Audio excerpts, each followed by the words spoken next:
All in all, we have about 400 participants in our presence trainings.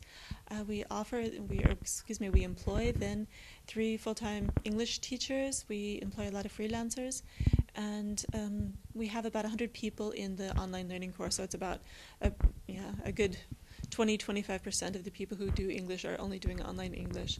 And we have the inline trainers, the in-house trainers, the in-house trainers, so that we can respond to the needs of the participants. And that's why we have people here in the company. So if we hear in a class that somebody's having problems with emails, or they're having maybe problems in their team, we can do an email workshop, we can do conflict workshops in English. We offer weekly classes. We offer pool classes for people who've reached an intermediate level or an upper intermediate level who simply need to maintain their language. There's no attendance obligation there. We have a pool of about 50 people.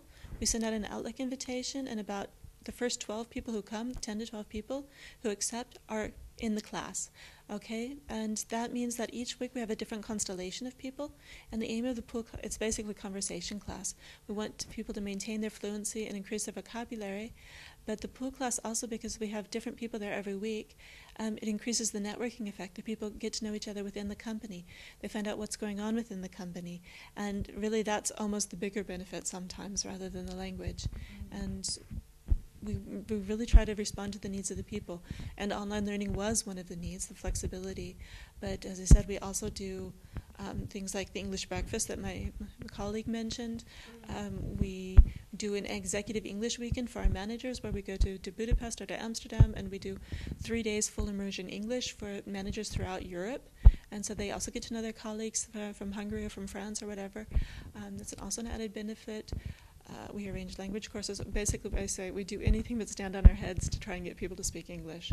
And Actually, I would have expect that the online percentage is much higher because of the flexibility.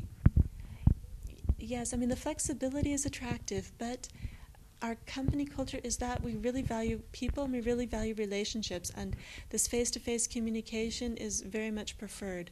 And the supervisors, they encourage it. They want people to come to the English classes because of the networking effect, because of the conversation. As I said, we use English for business purposes. That means English is a tool, just like Excel or whatever program. It's a tool, and people are not learning or not aiming to speak perfectly. If they are, it's because of their own personal ambition. And so they need English to get by, and so they need to communicate, they need to talk, and that's what's missing on the online program. So a lot of the supervisors really put a little bit of pressure to go to the live courses rather than the online courses.